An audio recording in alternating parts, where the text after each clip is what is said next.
6 months ago, I was the proud owner of the largest cattle ranch in 3 counties.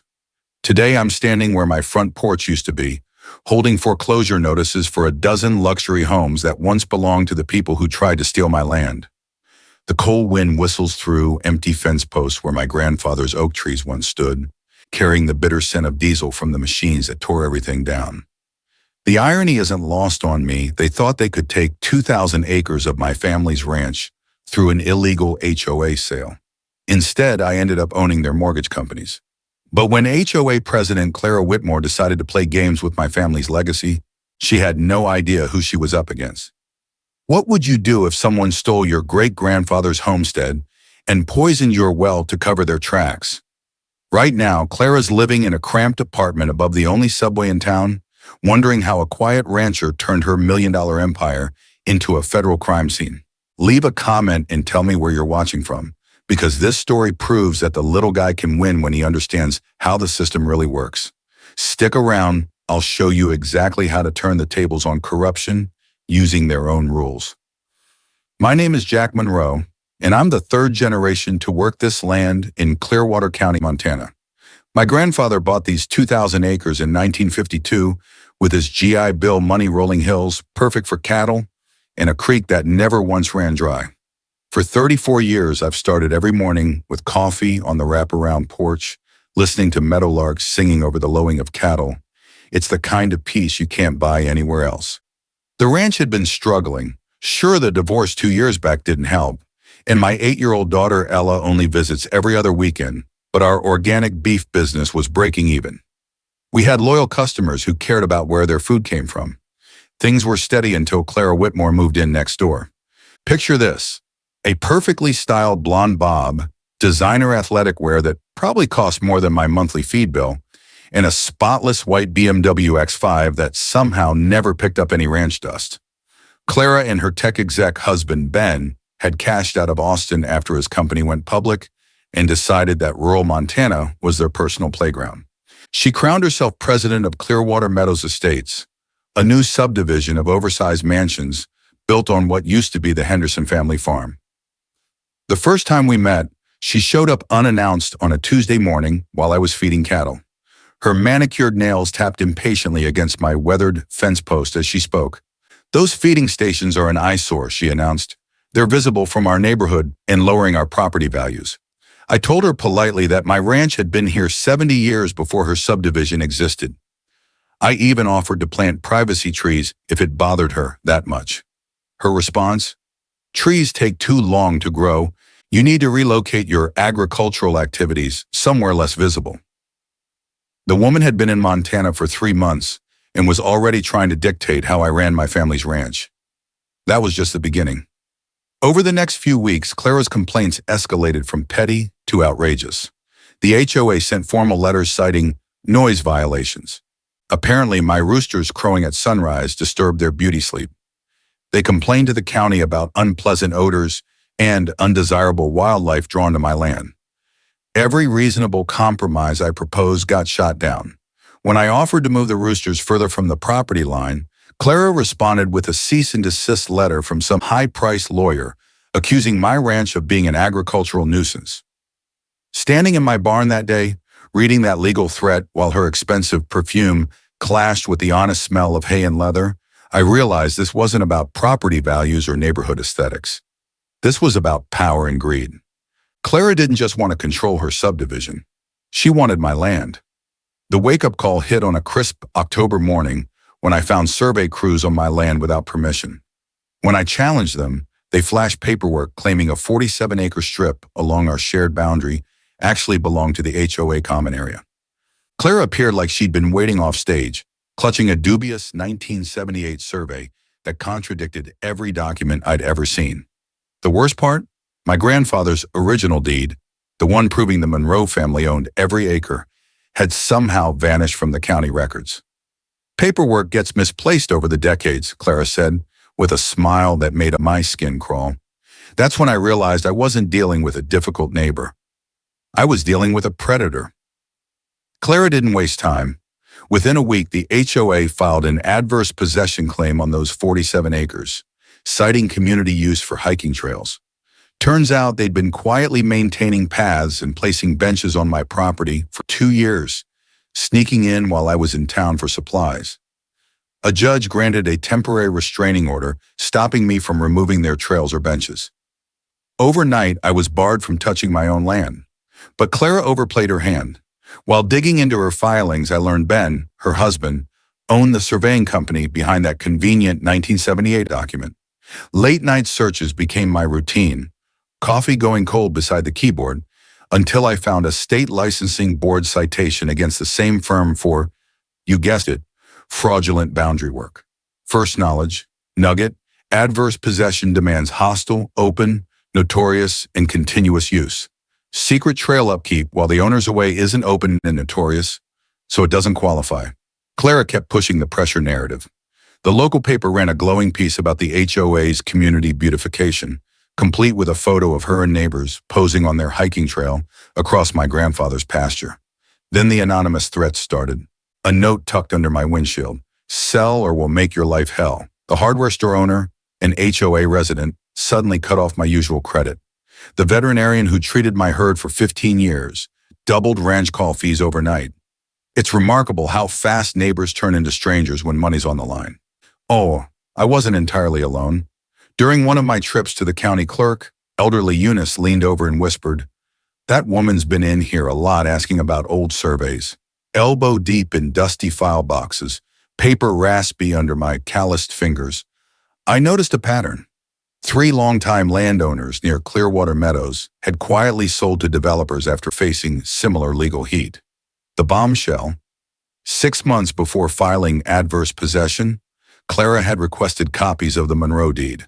This wasn't opportunism, it was premeditated. I scraped together my last savings for an attorney in Helena who specialized in property rights. Best check I ever wrote. She found my grandfather's original 1952 deed in the state archives, clear as daylight, showing all 2,000 acres belonged to the Monroe family. We moved to dismiss Clara's claim and asked for attorney's fees. Clara's response was desperation, dressed up as righteous fury. She showed up at my ranch with the county sheriff, alleging I'd threatened her during our last conversation. Sheriff Collins, who'd known my family for decades, calmly said discussing boundaries wasn't a crime he recognized. As Clara stomped off, she hissed, "This isn't over, cowboy." She was right, but she had no idea what she just started. Clara's next move came straight from a dictator's handbook. The HOA voted to assess every member a $5,000 fee for a legal defense fund to fight my so-called frivolous lawsuit. That was 43 households, over $200,000, pooled to crush one rancher defending his own land. But Clara wasn't satisfied with financial warfare. She spread rumors that my cattle were diseased, which triggered a surprise inspection from the state agriculture department.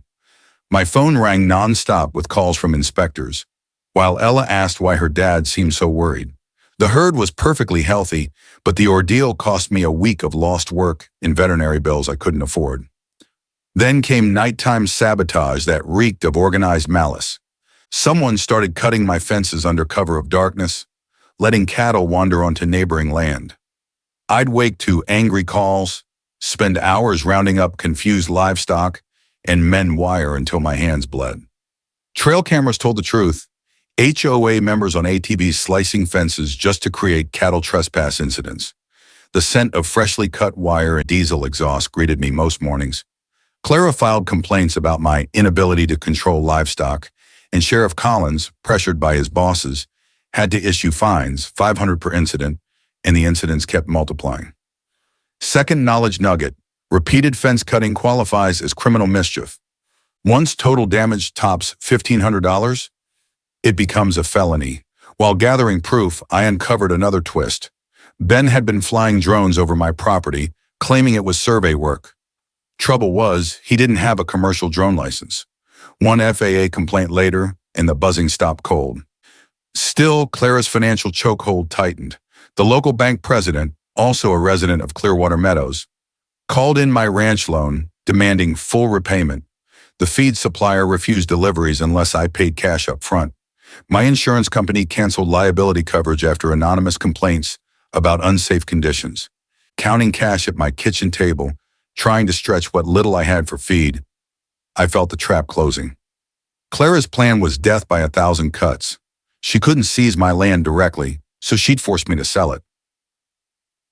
Ella, just 8 years old, asked why we couldn't go for Dairy Queen anymore, watching her dad's world collapse because of one greedy neighbor. But Clara's arrogance betrayed her. She was too successful at ruining lives. While researching her background for a potential civil rights suit, I found newspaper clippings from Arizona describing identical harassment against a Latino family who'd owned their small farm for generations. The pattern was identical: threats, legal pressure, financial ruin, followed by a lowball offer from the same development firm. Third knowledge nugget: systematic harassment can constitute a federal civil rights violation under 42 U.S.C. 1985. Conspiracy to deprive citizens of equal protection. Targeting based on rural lifestyle or economic class counts as discrimination. The Arizona articles revealed Ben's company had purchased 3 family farms at 40% below market value after orchestrating similar campaigns. This wasn't a grudge, it was a business model. My attorney filed harassment charges in a federal civil rights complaint. Local media picked it up. Rancher fights HOA land grab. Clara's retaliation was swift and vicious. I received an eviction notice citing health code violations, followed by something far worse. Someone poisoned my stock tank, killing 3 cattle and sickening others. $8,000 in vet bills later, the message was clear. This was war. Clara escalated her assault by digging up an obscure 1962 county ordinance requiring agricultural operations to maintain $2 million in liability insurance. Since my policy had been mysteriously canceled, that outdated law suddenly gave her grounds to shut down my entire ranch. Sheriff Collins arrived at dawn with a cease and desist order, warning that all cattle had to be removed within 72 hours or they'd be seized for public safety reasons. Standing on my porch explaining to Ella through tears that we might lose everything while meadowlarks still sang outside, I felt like David facing Goliath with no stones left to throw. Then Clara revealed her real goal. She offered to help by buying the ranch for 40% of its market value. Generous, she said, considering my legal troubles. She was literally profiting from the chaos she'd created. The community, manipulated by her charm and influence, turned against me overnight. The local paper ran an editorial praising the HOA's responsible stewardship of local property.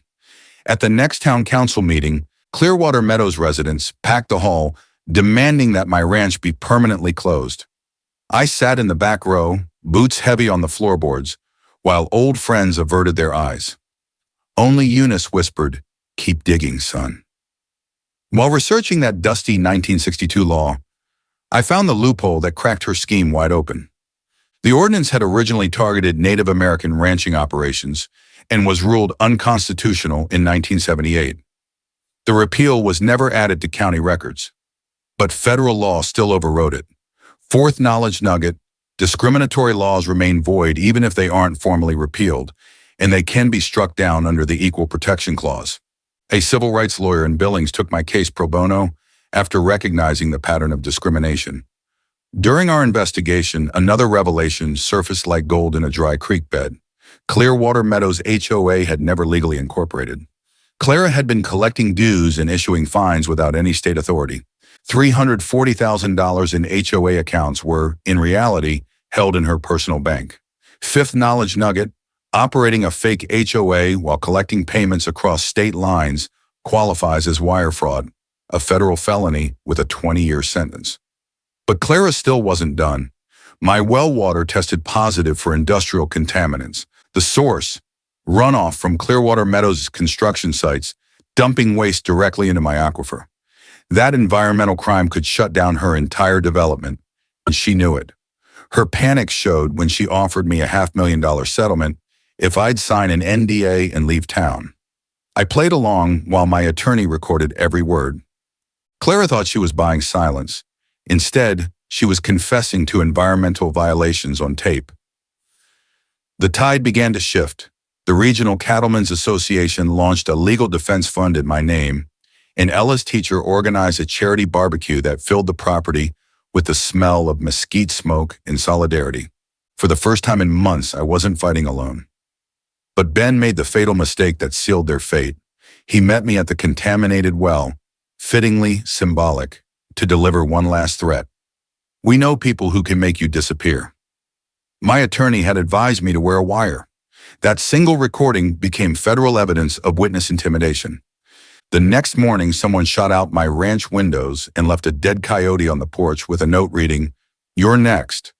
Ella stayed with her grandmother for safety while I loaded my shotgun and prepared for the hardest fight of my life. Then came the midnight call from Eunice, trembling but determined. "Meet me at the clerk's office before dawn," she whispered. What she showed me in a dusty box labeled Misfiled Documents 1999-2000 changed everything. Inside were the original Clearwater Meadows HOA papers. Never filed, never approved. Clara had listed herself as the sole managing member with unlimited control over funds. Most residents had unknowingly signed blank signature pages at what they thought was a welcome party. A forensic accountant friend traced the HOA's finances.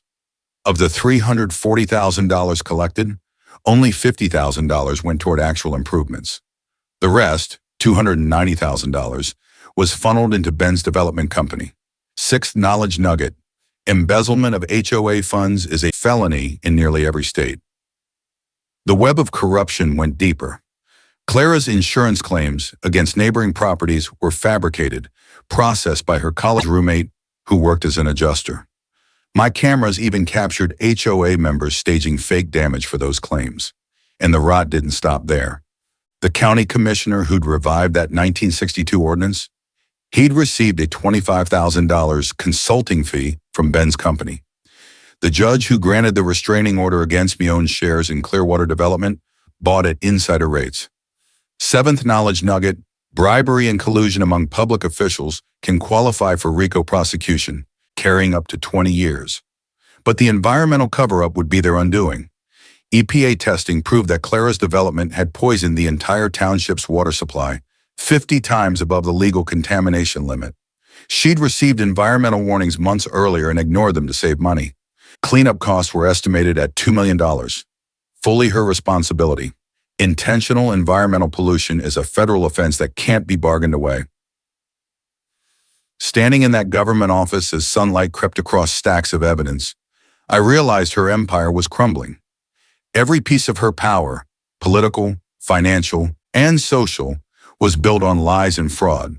But she still had her high-end lawyers and crooked allies. To beat her for good, I needed to expose everything in a place she couldn't manipulate: the court of public opinion. Then I remembered the upcoming county fair, a televised event with a public forum where citizens could voice local concerns. It was the perfect stage. Clara would never expect a rancher to dismantle her criminal network in front of the entire county. I had 3 weeks to prepare for the showdown that would bring her down. Pulling together my team felt like assembling the rancher's version of the Avengers. Only our mission was to take down a corrupt HOA instead of saving the world. The civil rights lawyer from Billings brought a fierce understanding of constitutional law and an iron will for justice. The environmental attorney from Denver had built a reputation dismantling corporations guilty of water contamination. A retired FBI agent turned private investigator knew how to collect bulletproof evidence. And my college friend, the forensic accountant, could trace stolen money through more shell companies than a crooked politician could count. He explained Clara's scheme in plain terms. 5 different LLCs, all controlled by Ben, funneling HOA fees into personal accounts. "It's a shell game on paper," he said. The legal strategy was simple but devastating. Hit them everywhere at once. Federal and state charges, RICO, environmental crimes, bribery, civil rights violations. Knowledge nugget 8. Under RICO, the government can seize all assets obtained through criminal enterprise. Homes, cars, even jewelry bought with dirty money. We also prepared a class action suit for the defrauded HOA members and filed an injunction to stop all further development. For months, my home became a war room. Security footage proved trespassing and vandalism. Financial records showed illegal transfers. Environmental tests confirmed deliberate contamination. Victims from Arizona gave sworn testimony revealing Clara's pattern of abuse. The environmental engineer charted the contamination flow on a giant map, runoff from the subdivision straight into Monroe Ranch's aquifer. Knowledge nugget 9. Under federal law, environmental crimes carry strict liability. Intent doesn't matter if you cause the damage. The private investigator used cell phone data to place Clara on my property 47 times without permission, clear evidence of stalking. Meanwhile, frightened HOA residents agreed to testify under whistleblower protection. Retaliation against them would trigger new federal charges. Support poured in. The Cattlemen's Association funded legal expenses. Environmental groups joined the lawsuit. Even Ella's schoolteacher stopped by with dinner some nights, telling me not to lose faith.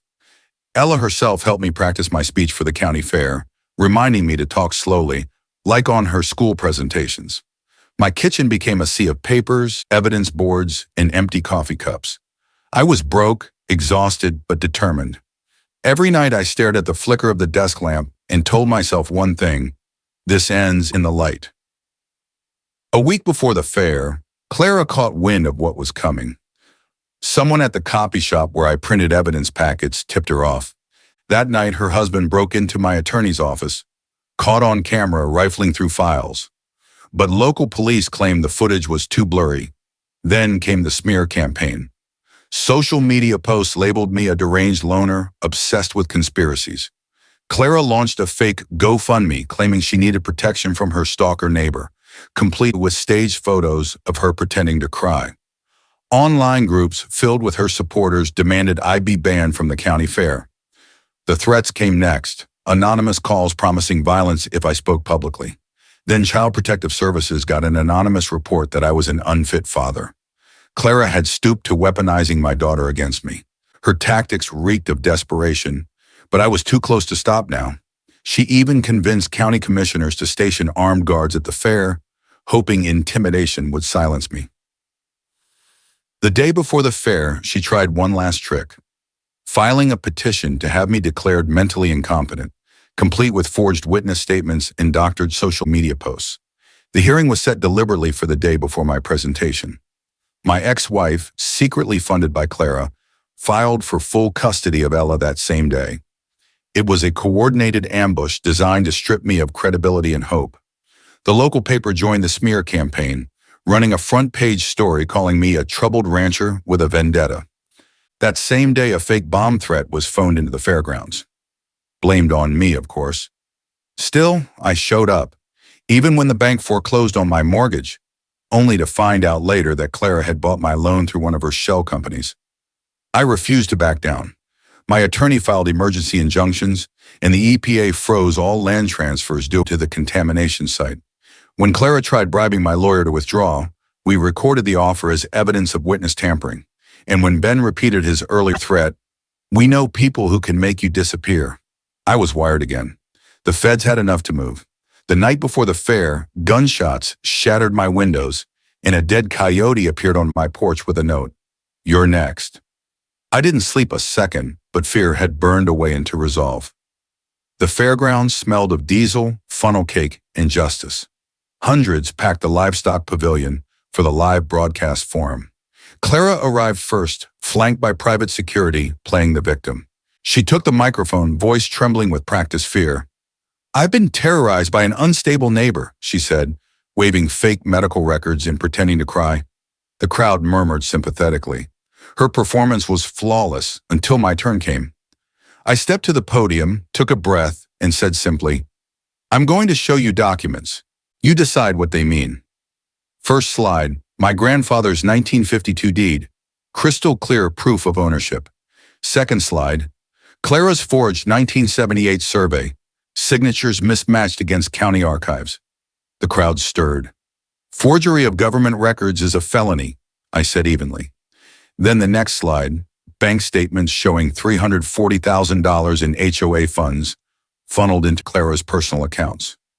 Gas filled the room. She shot to her feet, shouting, "Those are fake!" But her panic only exposed her guilt. The final blow came with the environmental evidence. EPA test results, drone footage of illegal dumping, and video of Ben directing workers to bury waste in my soil. Then came testimonies from the Arizona families, the bribery documents, the judge's financial records, and the sheriff's recorded conversations about teaching that cowboy a lesson. The crowd erupted in outrage. My last slide read, What happens when you steal $340,000, poison public water, bribe officials, and threaten families? I looked directly at Clara and said, "You lose everything." That's when the federal agents in the crowd moved in, badges out. Handcuffs clicked around Clara's wrists as she screamed, "This is a setup!" The audience cheered. Ben, the commissioner, the corrupt judge, and even Sheriff Collins were all arrested on the spot. Within hours, the story spread statewide. Rancher exposes HOA corruption ring. The community that once shunned me now stood shoulder to shoulder in applause that shook the rafters. Justice came swiftly. Clara and Ben pled guilty to 47 federal charges, including RICO conspiracy, wire fraud, environmental crimes, and bribery. They received 15-year sentences and forfeited $23 million in assets. Everything from luxury cars to jewelry. Every HOA member was refunded with damages. My ranch's well was purified at their expense, and the county launched new oversight programs to protect rural landowners. My life slowly healed. The custody battle vanished when my ex-wife admitted Clara had funded her legal fees. Ella returned home, running barefoot through clean grass and helping plant new oak trees where the bulldozers once tore through. My ranch business boomed, rebranded as Integrity Beef, and customers came from 3 states away to support the man who'd stood up for what was right. We started the Monroe Foundation, using seized funds to offer scholarships in environmental law and property rights. A conservation easement now protects the ranch forever. The once divided community came together, building a shared garden where the illegal development once stood. The laughter of children replaced the noise of machines. Standing once again on my rebuilt porch, morning coffee in hand, I listened to meadowlarks singing over the hills. "Daddy, are the bad people gone?" Ella asked one morning. I smiled and said, "Yes, sweetheart, and now we make sure they never hurt anyone again."